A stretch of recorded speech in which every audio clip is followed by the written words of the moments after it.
Bella a tutti ragazzi, ben ritrovati in un nuovo video del Mercato Batman Napoletano. Come state? Spero tutto bene. Allora, oggi, prima di tutto vi ricordo di iscrivervi al canale e lasciare un bel like che è fondamentale per la crescita di questo canale. Ieri siamo arrivati a 359 iscritti. Grazie, oggi vi voglio bene.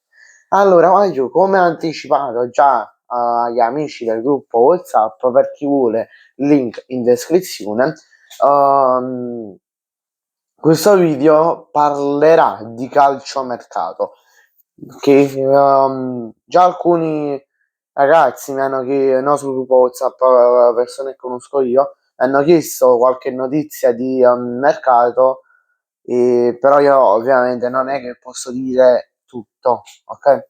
Posso magari metterlo in un post Instagram, magari che ne so, parleremo di Spinazzola.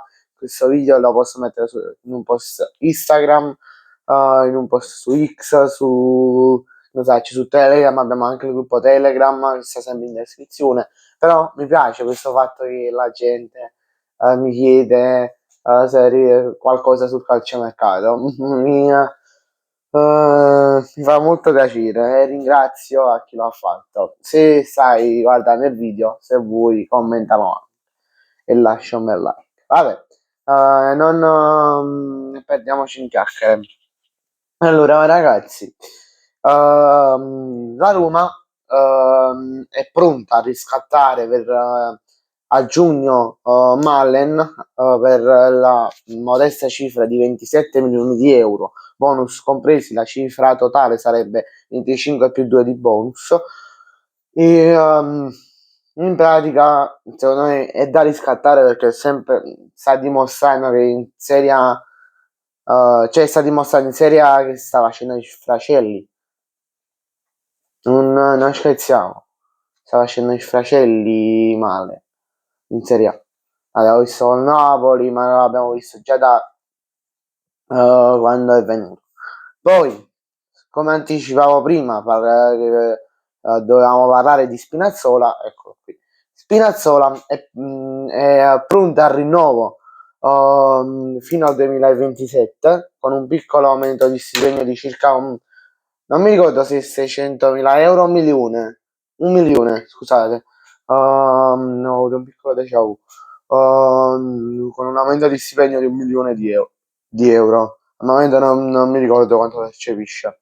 Vabbè, Odegaard del Bologna, anche lui è pronto al rinnovo col club, con un contratto fino al 2029.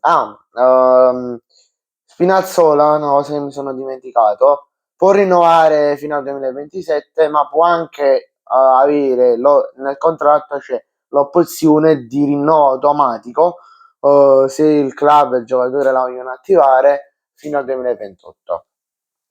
Ma penso che si ritira tipo giusto 2027, giugno 2027. Vabbè.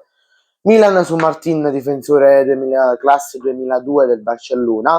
Poi il City, il presidente del City, scusate un attimo ragazzi, vabbè, sta dicendo, cioè, ho fatto un piccolo taglio. Il presidente del City sta pensando, rimane come obiettivo principale Enzo Maresca, ex allenatore del Chelsea, come lista, rimane caldo il nome di Enzo Maresca negli anni del City come prossimo allenatore per il post Pep Guardiola. Ultima notizia di questo video riguardante il Napoli, che nonostante tutto il presidente Aurelio De Laurentiis non vuole svincolare il mister Antonio Conte, ma pensa al rinnovo fino a giugno 2028. Bene ragazzi, grazie a tutti per la visione, ci vediamo in un prossimo video, mi raccomando iscrivetevi al canale e lasciate un like. Ricordo che questo video è stato fatto in collaborazione con il canale World of Football e con il canale Il Mondo del Calcio. In descrizione community di WhatsApp. Ciao a tutti.